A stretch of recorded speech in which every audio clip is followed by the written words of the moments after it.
திருப்பரங்குன்றம் விவகாரத்தில் நீதிபதி GR சுவாமிநாதன் கண்டித்து மார்க்சிஸ்ட் கம்யூனிஸ்ட் கட்சி சார்பில் சென்னையில் ஆர்ப்பாட்டம் நடைபெற்றது. சென்னை உயர்நீதிமன்றம் எதிரே மார்க்சிஸ்ட் கம்யூனிஸ்ட் கட்சியின் மாநில செயலாளர் பி. சண்முகம் தலைமையில் நடைபெற்ற இந்த ஆர்ப்பாட்டத்தில் ஏராளமானோர் கலந்து கொண்டு கண்டன கோஷங்களை எழுப்பினர்.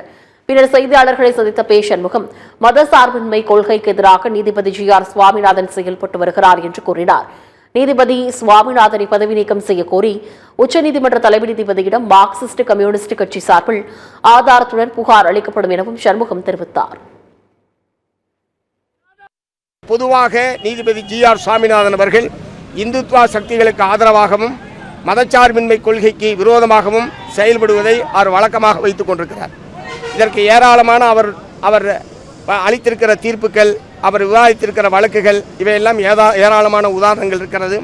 ஆகவே ஒரு நீதிபதி என்பவர் பாரபட்சமில்லாமல் நடந்து கொள்ள வேண்டுமே தவிர ஒரு சாராருக்கு சாதகமாக நடந்து கொள்வது என்பது நீதித்துறைக்கு களங்கம் விளைவிக்கக்கூடிய செயல். ஆகவே நீதிபதியாக நீடிப்பதற்கு அவர் தகுதியற்றவர். ஆகவே அவரை பதவி நீக்கம் செய்ய வேண்டும் என்று மார்க்சிஸ்ட் கம்யூனிஸ்ட் கட்சியின் சார்பில் நாங்கள் வற்புறுத்தி இருக்கிறோம். இது சம்பந்தமாக முறையான புகாரை உச்சநீதிமன்ற தலைமை நீதிபதியிடம் அடுத்த ஒரு சில நாட்களில் நாங்கள் அளிக்க இருக்கிறோம்.